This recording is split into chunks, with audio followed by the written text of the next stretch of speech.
Oggi è la loro giornata, quella dei leoni, sognati, ammirati, perfino coccolati.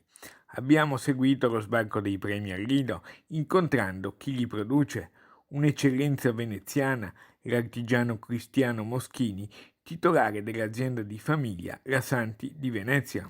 Mio nonno aveva rilevato l'azienda dal vecchio incisore Santi, che era una ditta storica del 1850. Mio nonno rilevò l'azienda nel 1935 e dopo mio nonno si è succeduto a mio padre e dall'80 sono io che gestisco l'azienda. Il lavoro dei Leoni d'Oro, della Mostra del Cinema, è un lavoro che io fin da bambino ricordo da sempre.